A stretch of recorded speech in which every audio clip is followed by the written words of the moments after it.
Welcome, folks. It's Bintang Bernie, your host for Friday News Review, back for another week of fun-filled adventure. And this is a very special Friday News Review because it's the first one in several years, actually. Bintang's been on a hiatus. What's happening in the news? Well, of course, we have our wonderful, Peter Dumpton, who has come up with wonderful. It always amazes me that anyone could vote for somebody like this. What has that guy come up with in terms of policy? What is he offering you as a person? Nuclear power, finally debunked by everyone with an IQ above 20, which unfortunately is quite a large part of Australia still scratching their heads and wondering if it's a good idea. Nuclear power is a disaster. It's 1950s technology. It's actually 1930s technology. It was originally proposed in the 30s that you could split the atom and generate power from it. Um, so it's an out of date technology.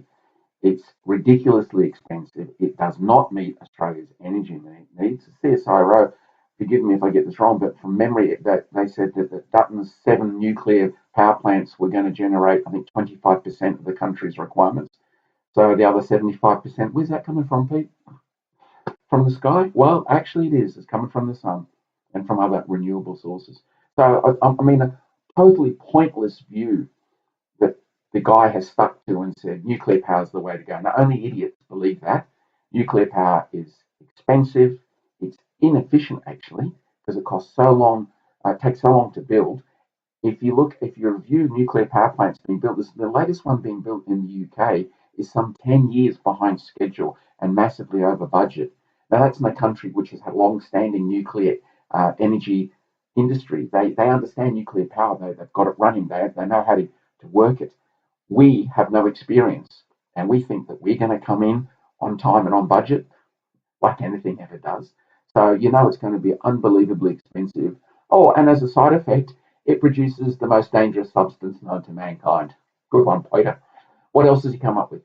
More fighter jets, because that's just what we need. He's going to buy more F-35s.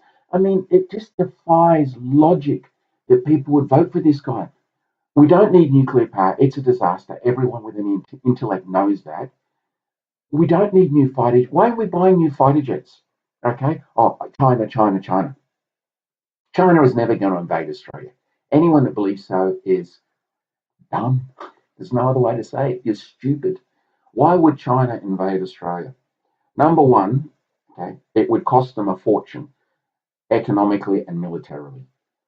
Number two, it's far cheaper to get the resources they need, which they're already getting in trade agreements. Right? Remember the old days when we had diplomats, statesmen used to talk to each other? Well, why, if there's any issue, why aren't we talking to these people? And there is no issue. China is no threat to Australia. Chinese are not an expansionist empire, unlike, say, the Japanese or the Western people. We're expansionists. We're always interfering in other countries. When was the last time China sent warplanes to the other side of the world and bombed someone into the Stone Age? That'd be us. So China is no threat whatsoever. They've sent some warships recently around here, which caused a big kerfuffle. It's about time. We send warships up and down the Chinese coast all the time. We sail with American carrier battle groups through the Taiwan Strait. So we're prodding and provoking them non-stop. I'm surprised it took them this long to actually sail a warship around here, just to remind us, guys, this works both ways. How would we feel if a Chinese carrier battle group, which they now have, was sailing up and down the Australian coast every couple of months? Well, that's what they've got to put up with. That's what we do to them. But if it happens to us, oh, it's Chinese aggression. No, no. China is just tit for tat. The other thing I hear a lot about is how they're buying everything up and stuff, and how dangerous it is. They've run the port of Darwin. This actually makes me laugh because what happens in a war? Yeah, I can just imagine saying that the fictional scenario war breaks out between Australia and China, and we turn around and the ADF goes, "Well, we'd like to actually send some ships to refuel in Darwin, but we can't. That's a Chinese port." You really think that it matters who owns anything? In war, everything gets nationalised. It's the most stupid, dumb argument I've ever had. Personally, I don't care if China owns stuff. It doesn't matter. Look at what's owned already. America has huge interest in the big four banks. I don't see anyone complaining about that. Saudi Arabia, from memory, is the second largest shareholder in all of our water infrastructure and our land. They have huge shareholdings in land in Australia. I don't see anyone complaining about that. And they're a far more autocratic and repressive regime than China has ever been. But of course, we don't refer to the Saudi Arabian leader as a dictator. He's a king, old Salman. The fact that he's part of a hereditary repressive government where his family are in every position, the media is controlled, women's rights are completely non-existent. There's executions in the street, repressive Wahhabism practicing Sharia law. We don't refer to them as dictators, do we? but, but Putin, who is a democratically elected president, I keep getting told is a dictator. I haven't seen anyone getting beheaded in Moscow's Red Square lately. So let's put that in perspective. So China's no threat. China won't be a threat. And their investment in the Asia Pacific is as a direct result of Peter Dutton and his party. They were the ones who, along with that moron Pauline Hanson, remember the old Charity Begins at Home drive about 10, 20 years ago, when we stopped funding all of our Pacific partners because we were wasting money and we didn't want to invest in these countries? Large economies and rich countries like Australia, Australia is an incredibly rich country. We have an obligation to assist particularly regional partners, because every country has a sphere of influence. Every country likes to have some say in the nations around it for security and stability, and we get all that. But what happened, mainly under Tony Abbott, let's go punch someone in the head, we stopped funding the South Pacific nations. So China stepped in and said, well, we'll fund you, we'll provide aid. So the fact that China has moved into the South Pacific is on us, not on China. They didn't come and muscle us out of the market. They stepped into a great void. Having been on a Chinese-built train in Indonesia, their high-speed train, which travelled the equivalent distance of Sydney to Lithgow in 45 minutes, I've got no issue with Chinese investment. See, the Indonesians are smart. They're quite happy for the Chinese to invest. All it does is build closer ties instead of this continual saber rattling that morons like Dutton keep going on about. And what's Peter's other great idea? He's going to slash, I can't remember the exact figure, I think it was 60,000 jobs from the public service. Now I would get it if he said, we've done a report, and here's this report, and it shows you that, there's all these people in the public service that we don't need. Instead, he just goes, we're going to cut jobs in the public service. Now, isn't this the party that was always on about job creation and how Labor's not creating enough jobs and ruining the economy? What's his platform? We're going to cut jobs. You know what happens when they cut jobs in the public service? They fill them with consultants, which is exactly why the Liberal Nationals like to cut jobs in the public service, so they can look after their mates in Price Waterhouse and all of those other big consulting firms, which are reaming the Australian taxpayer up the date and making a fortune. I can attest to that. When I worked for the railway, we were on a project and we had 3 consultants come in, and I think they were all from PwC from memory. But either way, they were consultants from one of the big consultancy firms. They were paid, right? Now, they weren't directly getting this, I understand, but their rate, their call-out fee was $800 a day. Now, this is back in 2015. $800 a day was a lot of money. And you know what? They were all fucking useless.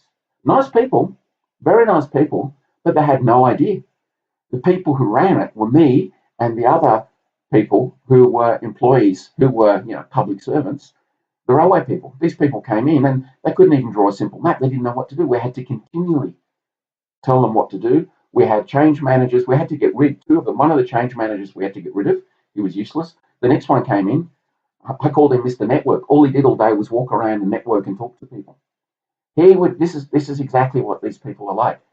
He would take my boss's drafts that she would send to him for proofreading, and she used to send them to me and go, "Tell me if I'm wrong here. Has anything changed?" He would change literally, and I kid you not, literally 1 or 2 words, or add an "and" in a sentence. $800 a day. That's what consultants would like. So trust me, Peter's idea of just slashing the public service, and don't get me wrong, there are a lot of dead wood in government employment, but most of it's at the top. I've seen it. Most of it are people on $300,000 plus. I sat in the director of operations for the state rail in New South Wales here. I sat in his office and told him with a mate and said, the new timetable you're about to bring in, it's a disaster. It's not going to work. Yeah, yeah, I'll do stuff. Did nothing. Brought the timetable in. What happened? It was a disaster. They had to scrap it and change it. God knows how many hundreds of thousands of dollars wasted overtime. I mean, that's maladministration. What happened to that guy? He was on about 400 grand a year. Nothing. That's the problem with the public service, is when they want to go and cut people, they cut people from the bottom, people like me who actually do the work. You don't see the directors and the operations managers and the senior people, you don't get them put under the microscope because they're all part of the club. And it always amazes me how they're able to just stay in that club, go from job to job, do nothing, waste money, and move on. So, in a nutshell, Peter Dutton and the Liberal Nationals have actually provided nothing of any substance that would make you vote for them. But unfortunately, people still do, because what does Bintang say? Bintang's first law: most people are stupid. And trust me, they are. I'm just going to reset my computer, guys, because as usual, the joys of technology, it's decided to shut its screen down in the middle of this. So I'll just see if it can come back to life. Or no, it's come back to life. Okay. So that's where we're at. We've also still got our ongoing genocide in Gaza, and this bullshit lies about anti-Semitism. There is no anti-Semitism in Australia. There's anti-genocide, and quite frankly, there should be a shitload more of it. There's not enough. We've had today. I mean, I read the ABC. This is the ABC, a national broadcaster, right? The one that's supposed to be the most unbiased of the lot. The headline was Israel breaks ceasefire as Hamas fires rockets into Tel Aviv. Now, I'll tell you straight up, you know what that is? That is a lie, ladies and gentlemen, and any stray animals who happen to be tuning in. Because these people are journalists. They understand words. So they know that what they're telling you there is a mutual effect. Israel breaks ceasefire as Hamas fires rockets into Tel Aviv. That gives you the impression straight away that the reason Israel's broken the ceasefire, or at the very least, the ceasefire was broken concurrently. Both sides started firing. As I said, that is a lie. It's not a misuse of words. It's not a confusion. It's a blatant lie. Israel broke the ceasefire, and then Hamas responded with rockets attacks. So that is the true headline should be Israel breaks ceasefire, colon, Hamas responds with rocket attacks in Tel Aviv. Okay? Report the rocket attacks into Tel Aviv. Okay? There are innocent civilians in Tel Aviv. Not fucking many, to be honest. But the truth of the matter is there are people being rocket attacked in Israel right now, but it's as a result of Israel breaking the ceasefire. Now, this is the issue with the media today, and why it's not media, it is propaganda that is designed to alter your perception. And they do it by planting seeds, little kernels like that. So you go away, and in your head, you're thinking, oh, the ceasefire's broken. Yeah, Hamas are firing rockets. That's the message you take away. Hamas are firing rockets into Israel. The message you should be taking away is the truth. And the truth is, for no reason other than they just want to kill more innocent civilians, Israel broke the ceasefire. Hamas was abiding by the ceasefire. Israel decided that it wanted to alter the terms of the ceasefire. Well, you don't sign a contract and then halfway through go, no, I'm going to change everything. Okay? When you do that, it's considered wrong. No one's mentioned that. Israel decided to alter the terms of the ceasefire after the terms had been agreed and after the exchange of hostages was going on, the process was happening. Israel is responsible for stopping this. Israel is responsible for breaking the ceasefire. But that is not the message that the ABC is telling you. And it's done deliberately because the whole world is afraid of the Zionists and how the Zionists are manipulating laws and media around the world, and they're controlling the way we think. And we're sitting and watching a live stream genocide, and people want to tell me Putin's a bad person. Well, what about Netanyahu? What about Trump? And forget just Trump, but Biden, all of these people in America who are funding and supplying the weapons to kill civilians. And yet the people, when the ceasefire was broken, do you know who was bombed? People in fucking tents. Can you imagine the effect? Women and children having bombs dropped on them with only sheets of canvas to protect them? It's estimated that 400 people died straight off the bat, most of whom were women and children. Okay? But of course, implanted in your mind by our supply media is Hamas, Hamas, Hamas. I've had people come and talking about it. Oh yeah, but Hamas have to stop. Hamas have to. No, Israel has to stop. Zionism has to stop. That's the cause of the trouble in the Middle East. There was no war, there was no slaughter before 1948. Well, there was a lot of wars going on, but they had totally different effects, the Ottoman Empire and so forth. The genocidal wars have happened since the Zionists occupied Palestine. It's that simple. There, in a nutshell, you have the issues of the Middle East. And Zionists will, and Israel apologists will complicate it, talk around it. That's what is responsible. That's what's happening. This is a result of Zionists moving in and trying to basically eradicate, destroy, ethnically cleanse an indigenous population who were the Palestinians, who were living there for a long time in peace with Israelis, with Jews, with Muslims, with Christians, all together. No big deal until 1948. It's so obvious. And you can lie and you can manipulate it every other way, but the bottom line is the Zionists don't belong there. We know that ethnically, none of them are Semites anyway. Okay, this thing anti-Semitic. Okay, the Semites, it's an ethno-linguistic group from that area. Palestinians are Semitics. That's why I always love when people say to me, "You're anti-Semitic," and I reply, "No, I'm quite fond of Palestinians actually." Usually fucks them. They sit there scratching their heads, going, because they don't understand. They're too stupid to understand. Because of course, easy catchphrase slogans. The Nazis were great at it, and the Israelis are their proteges. Israel is an apartheid state full of right-wing religious nutbag extremists, and it should be seen in that light. And of course, our cowering government and all the Western cowering governments are too afraid to stand up to it.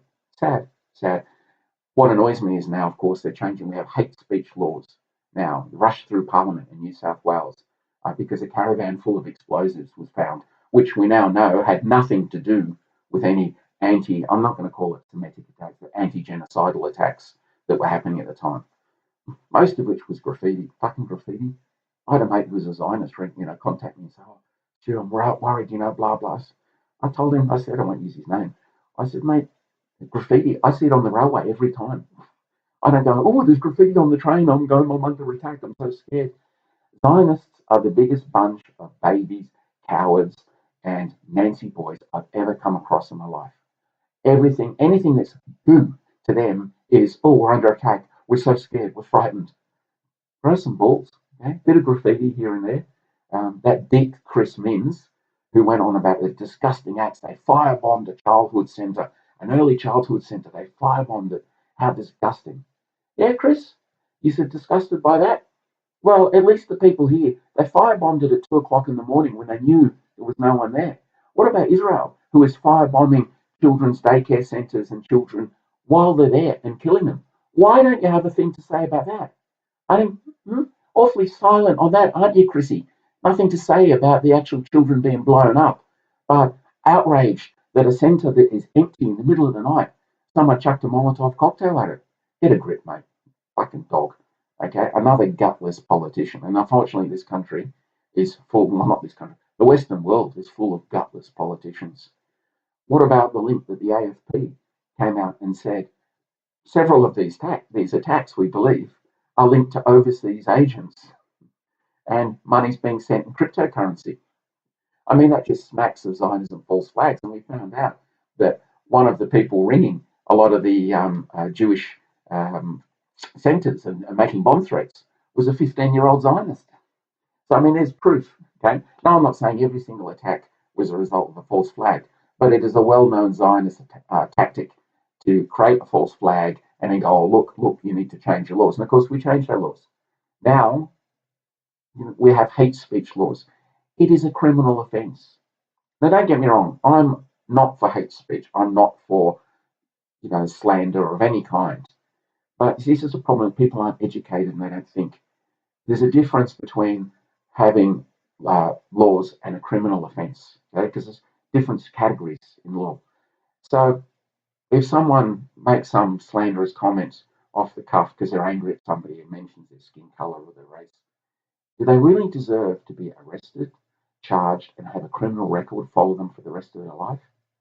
Now, if it's a serious offence, And certainly if it involves violence or intimidation, I've got no problem with it being a criminal offence.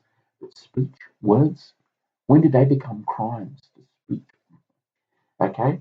Now, I understand if you're inciting, right, someone standing up and going, well, we should kill all Jews. That's a criminal offence. I get that. Okay? But if someone turns to somebody in the street and goes, fuck off, you Jew prick, or something like that, no, that's bad. Okay? And it should be an offence, but I don't think it should be a criminal offence. I don't think that person should be arrested and have a criminal record follow them for the rest of their life. Okay? Let's keep things in perspective. Okay? Sticks and stones, old adage. So our country is being degraded. Our democracy is being, well, it's already been shredded to tatters. I mean, this country, I used to believe it was a fair, open, and free country. It's not. Okay? We've got David McBride sitting in jail. I can't believe I actually live in Australia where somebody who told the truth about something, which was actually, the killing of uh, innocent civilians and prisoners in Afghanistan. I think that's a fairly reasonable thing to tell the truth about. As a result, he's in jail. And one of the guys who did the killing is walking around with a medal on his chest. You don't think the world's fucked up? We are living in Orwellian times, my dear friends. Anyway, that's enough for my inaugural, well, I can't say inaugural, but my return to Friday News Review. And I hope you found something in there that annoyed you, because after all, that's the whole intent. And we'll see you next week. This has been Tambani signing off, saying the world really is fucked up.